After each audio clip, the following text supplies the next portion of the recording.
destroyed the Hoodlum gangbangers, Phoenix Mercury, led by Dewanna, the gang member Bonner, the scammer. We got to get into Caitlin Clark destroying and embarrassing that ass. Welcome to Keep the Vision. Make sure you like, comment, subscribe. This isn't just a basketball game.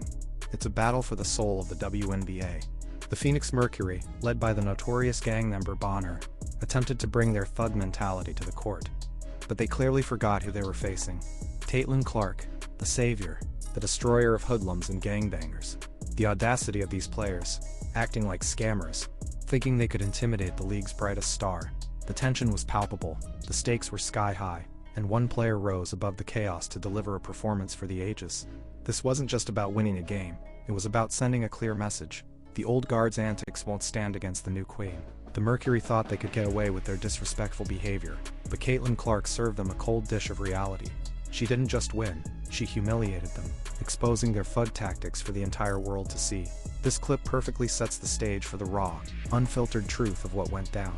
We're not holding back. The gloves are off. Listen, they was on the yard today. This was like prison basketball out there today. The stuff Dewanna, Bonner, Alyssa Thomas, and the Phoenix Mercury was trying to do. The Phoenix Thugs is what we gonna call them from now on. Are y'all Crips and Bloods? What the hell is going on? What is going on? Prison basketball, the yard, Phoenix Thugs. These aren't just sensational labels. They describe the raw, unadulterated chaos that erupted on the court. The game devolved into something unrecognizable, a far cry from the professional sport it's supposed to be. Dewanna, Bonner, and Alyssa Thomas, supposedly veterans of the league, were leading the charge, setting a truly appalling example.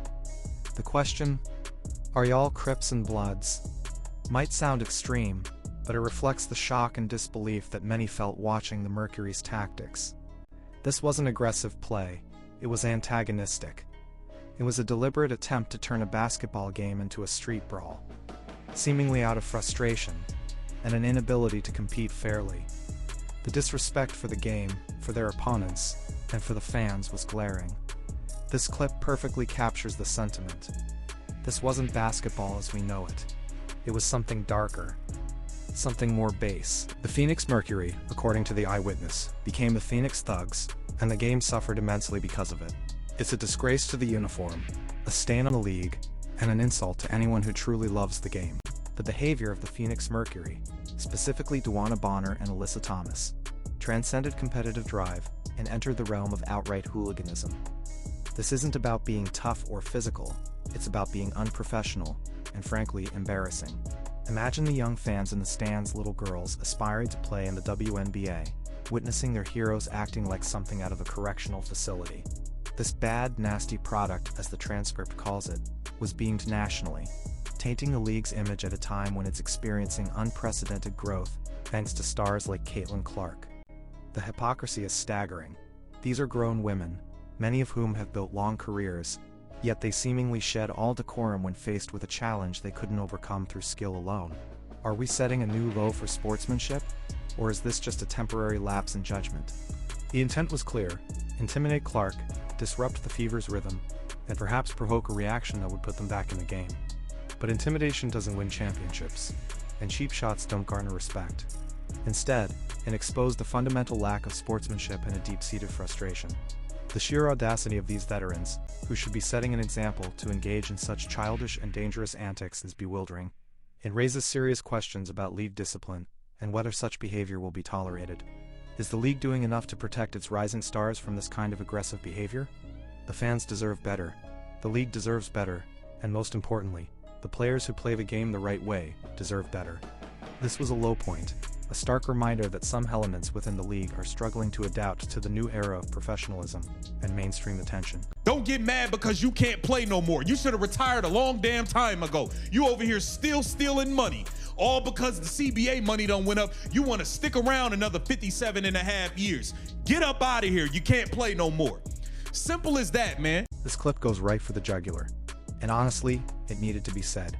The accusation of stealing money and clinging to a career past its prime is a brutal takedown of Dewanna Bonner. It highlights a painful truth that many athletes face, knowing when to walk away. But here the narrative isn't just about aging, it's about perceived desperation and resentment. The idea that Bonner is only sticking around because of increased CBA money not genuine performance, paints a picture of a player holding on to relevance through any means necessary, even if it means resorting to thug tactics. This isn't just a critique of her age, it's a character assassination, portraying her as selfish and detrimental to the game's evolution.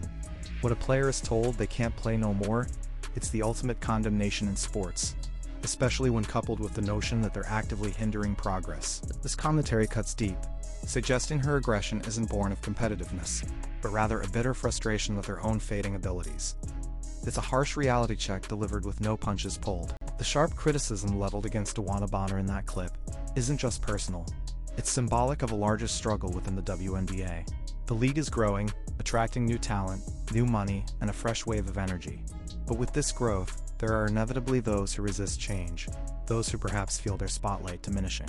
The insinuation that Bonner is stealing money by extending her career for financial gain, rather than elite performance, is a loaded accusation. It suggests a lack of self-awareness, a refusal to pass the torch gracefully. When you combine this perceived clinging to past glory with the thug behavior on the court, you get a toxic cocktail that undermines the very progress the league is trying to make. Is this just bare jealousy, or a genuine threat to the league's integrity? It raises a critical question. Should players who are past their prime and who resort to unsportsmanlike conduct still command such significant roles and salaries, especially when they contribute to a bad product? The argument here is that their continued presence, especially when coupled with poor behavior, actively harms the league's appeal and professionalism. Caitlin Clark represents the future of skill, excitement, and a new generation of fans. The old guard, represented by Bonner in this narrative, is seen as holding back that future with their antiquated approach to the game. It's a clash of eras, and one side is clearly being portrayed as the villain, dragging down the sport with their bitterness and lack of grace. But is it fair to brand someone a scammer simply for playing as long as they can? Or is there a deeper, more troubling issue at play here? The anger evident in the commentary is a reflection of a fan base that wants to see the WNBA flourish, not regress into petty squabbles and physical altercations. Can the league truly move forward if it's constantly weighed down by this kind of toxic baggage? Only 3 turnovers. They won't talk about that. 24, 9, and 3, man. 8 of 17 from the floor. Caitlin Clark dominated for the Indiana Fever tonight. Make no mistake about that. She put this team on her back and carried them. Now let's get to the foolish. Amidst all the fuddery and foolishness, this clip serves as a stark reminder of who the true star of the show was. Caitlin Clark's stat line: 24 points, 9 assists, just 3 turnovers on 8 F17 shooting, isn't just impressive, it's heroic. This isn't just about numbers, it's about impact. She didn't just play, she dominated. She didn't just score, she orchestrated. She put the entire Indiana Fever team on her back and carried them through a game that threatened to unravel into chaos and an embarrassing defeat. The speaker's emphasis on "won't talk about that" is telling, suggesting a media bias or a deliberate attempt to downplay Clark's brilliance in favor of focusing on the drama. But the numbers don't lie. This was a masterclass in resilience and skill, a player rising above the fray to deliver when her team needed her most. She was the calm in the storm, the steady hand that guided the Fever to victory despite the Mercury's desperate tactics. This clip isn't just a recap. It's a celebration of pure, unadulterated talent winning out against negativity. The raw statistics from Caitlin Clark's performance are more than just numbers on a scoreboard. They are a testament to her unyielding will and unparalleled talent. In a game marred by the Mercury's questionable tactics, Clark stood as a beacon of professionalism and sheer ability. While Bonner and Thomas were seemingly focused on physical intimidation and mind games, Clark was focused on winning, on executing, and on elevating her team. The contrast couldn't be starker. Her ability to rack up 24 points and 9 assists with only 3 turnovers in such a contentious environment speaks volumes about her composure under pressure. It's a performance that defines clutch, a performance that silences critics, and a performance that truly saves a franchise. Is there any other player in the league who could deliver this kind of performance under such hostile conditions? The "won't talk about that" line resonates deeply. It points to a frustrating trend where the focus often shifts from remarkable athletic achievement to controversy, especially when it involves a figure as polarizing and popular as Caitlin Clark. But we're here to ensure her dominance is recognized. She didn't just win the game, she took it. She willed her team back from what looked like an insurmountable deficit, all while navigating the foolishness of her opponents. This isn't just fan hype, this is objective truth backed by the box score. This is why she commands the attention she does, why she sells out arenas, and why she is changing the landscape of women's basketball. Her performance wasn't just a highlight reel, it was a statement. But how much longer will the league allow these disruptive thugs to detract from the incredible talent on display? The narrative is clear. Clark is a force of nature, and no amount of prison basketball will stop her ascent. What message does it send when clear talent is overshadowed by petty drama? First of all, Dewanna Bonner starting drama. Let's get to it. She get tangled up with Caitlin Clark. Caitlin Clark ain't going for none of it. Dewanna Bonner running her mouth per usual.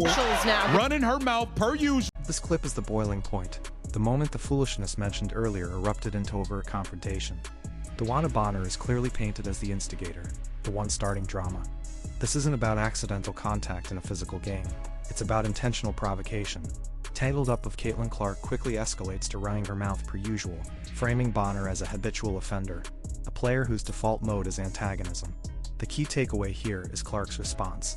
Caitlin Clark ain't going for none of it. This highlights her resilience, her refusal to be intimidated, and her determination not to back down.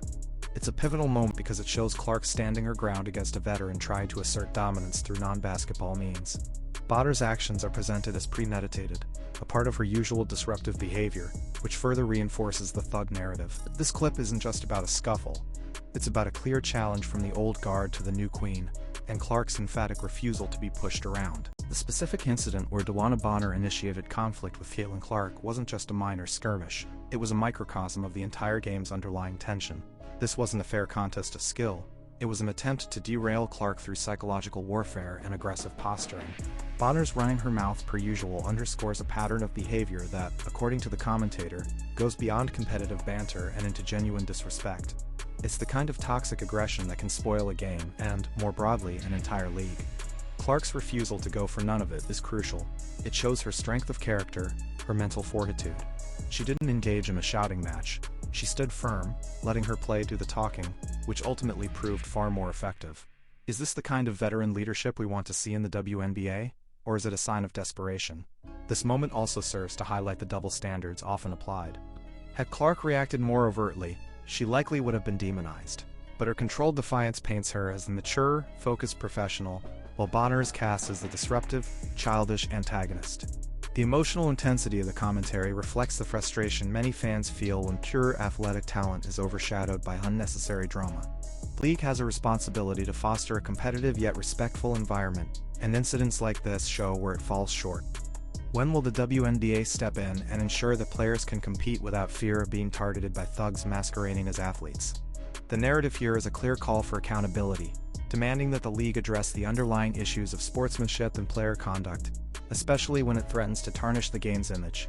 This incident was a line crossed, and it's imperative that consequences follow. How can the league protect its future if it allows its present to be so tarnished? Caitlin ain't soft. Caitlin ain't going for none of that. The worst part is Caitlin Clark gets another technical foul for this. She did nothing. That should be rescinded by the league. That's BS. That's a BS technical foul. Now you got Dewanna Bonner want to point her finger in people's faces, thinking she's tough. Look at this. She want to point in Sophie's face. This clip ignites fury because it exposes what's perceived as blatant officiating bias against Caitlin Clark. The repeated assertion that Caitlin ain't soft and ain't going for none of that emphasizes her strength. But the technical foul against her is seen as an unjust punishment for standing her ground. She did nothing. This phrase is critical, suggesting a victim of unfair judgment.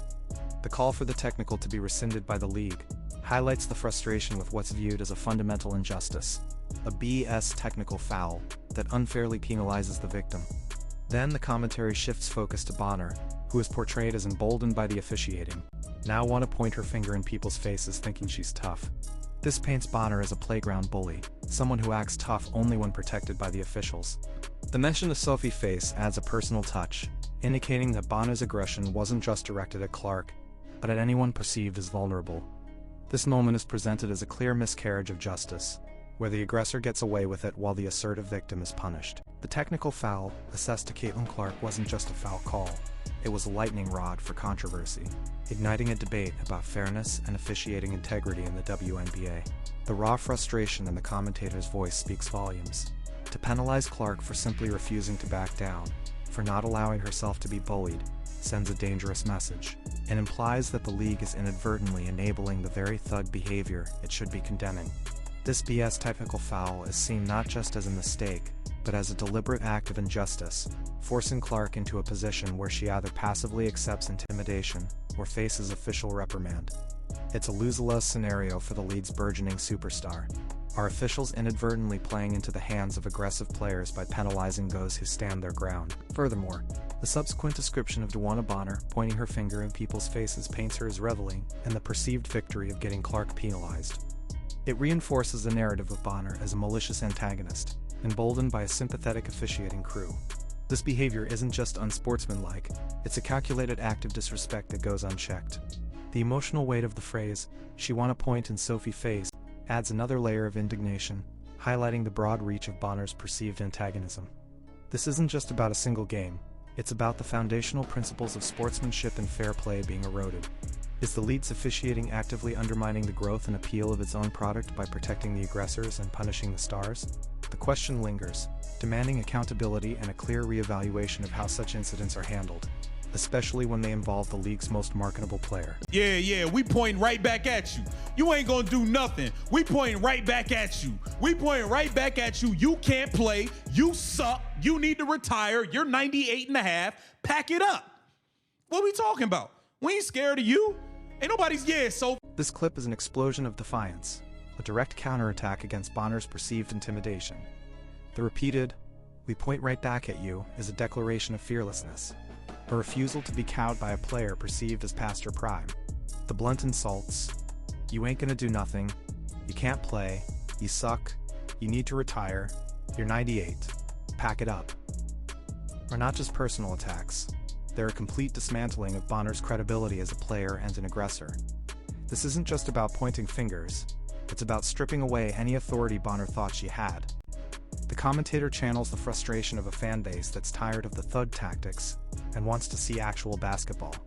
The "ain't nobody scared" line is crucial, demonstrating that Bonner's attempts at intimidation are falling flat. The energy is raw, unfiltered, and deeply resonant with anyone who feels the bully needs to be put in their place. This clip is a powerful moment of pushback, a refusal to accept the Mercury's toxic behavior. The visceral reaction captured in that clip, the defiant "we point right back at you," is a powerful testament to the growing frustration with the Phoenix Mercury's perceived antics. This isn't just about a heated moment at a game, it's a symbolic rejection of a confrontational, unsportsmanlike approach that many feel is dragging the WNBA down. The commentator's willingness to directly challenge Bonner with accusations of being 98, unable to play, and needing to retire is a direct assault on her standing and credibility. It's a reflection of the sentiment that if you come with disrespect, you'll be met with equal, if not greater, vitriol. This isn't merely trash talk, it's a dismissal of Bonner's entire aggressive posture, branding her efforts as impotent and pathetic. Is this aggressive pushback truly elevating the game, or is it just sinking to the level of the thugs it criticizes? The repeated emphasis that "ain't nobody scared" is central to this narrative. It positions Caitlin Clark and her supporters as unyielding, unafraid to confront the perceived thuggery head-on. This psychological warfare initiated by the Mercury backfired spectacularly. Instead of intimidating, it galvanized the opposition. It proved that brute force and verbal abuse are no match for genuine talent and unwavering resolve. This clip encapsulates the spirit of defiance, the refusal to let the old guard's bitterness overshadow the exciting new era of basketball. Does the WNBA truly want this level of animosity to define its rivalries, or is there a better path forward? The message is clear. If you try to bring street-level aggression to the court, be prepared to be called out, exposed, and ultimately dismissed. The integrity of the game is at stake, and some are clearly willing to fight fire with fire to protect it. Can the league afford to have its stars be constantly targeted? What's up? What's up? Yeah, you want to be laugh it off now. Everybody else, you a fake bully. All you do is pick and choose. If it was a smaller player, you would have acted so tough. Your thugness, you would have acted so tough. All of a sudden, somebody your size, and you want to laugh it off and back up, chump. Y'all fake bullies. Yeah, you fake. This clip unleashes a torrent of scathing criticism, branding the Mercury players, especially Alyssa Thomas implied with Debo and Maisha Hines-Allen, as fake bullies and fake demons. The core accusation is hypocrisy. They're tough only against smaller opponents, but back down when confronted by someone their own size. The phrase pick and sudden shift to laugh it off and back up when faced with an equal opponent exposes their intimidation tactics as hollow. The use of chomp followed by fake bullies and fake demons intensifies the condemnation, stripping them of any claim to toughness. This isn't just an insult. It's a psychological dissection, exposing their perceived insecurities and lack of true grit. This clip asserts that their aggression is a performance, not an intrinsic characteristic, and that it's easily shattered when met with genuine strength. It's a powerful narrative of unmasking the thugs. The fake bully's accusation in that clip isn't just an offhand insult. It's a meticulous dismantling of the Phoenix Mercury's entire persona in this game. It speaks to a profound disillusionment with players who project an image of toughness, yet, as the commentator suggests, selectively apply that aggression. This narrative argues that their thugness is a performance, a cynical tactic deployed only when the perceived risk is low. The hypocrisy of picking and choosing opponents for intimidation strikes a chord, implying a deep lack of integrity and true competitive spirit. Real toughness, the implication goes, doesn't discriminate. It faces all challenges head-on. But these players, according to the scorching critique, are mere opportunists, eager to bully the vulnerable but quick to laugh it off and back up when met with resistance from their peers. Is this selective aggression a conscious strategy, or a display of deep-seated cowardice? This commentary doesn't just critique their game, it critiques their character, labeling them as fake demons. This kind of behavior isn't just unsportsmanlike, it's detrimental to team morale, to the league's reputation, and to the genuine spirit of competition. It fosters resentment, and devalues the true grit and courage that define elite athletes. The emotional intensity in the speaker's voice clearly indicates a sense of betrayal and disgust for what is perceived as a hollow act. It's a call for authenticity, a demand for players to stand by their actions or abandon their charade. How can the WNBA truly grow its fan base when some of its players are exposed as fake bullies who undermine the very essence of competitive sports? This segment acts as a powerful expose, tearing down the Mercury's aggressive facade and revealing what's portrayed as their underlying cowardice and insincerity. What kind of message does this send to aspiring athletes about how to conduct themselves? Caitlin Clark was on the cook-up. Take a look at this. Caitlin Clark was destroying their ass today, embarrassing them. Look at this. This all second quarter work. Tray ball, splash. Tray ball. They can't stop the GOAT. Caitlin Clark dancing on him. Dancing on him. This clip is pure celebration. A testament to Caitlin Clark's undeniable brilliance and her ability to silence critics and thugs alike.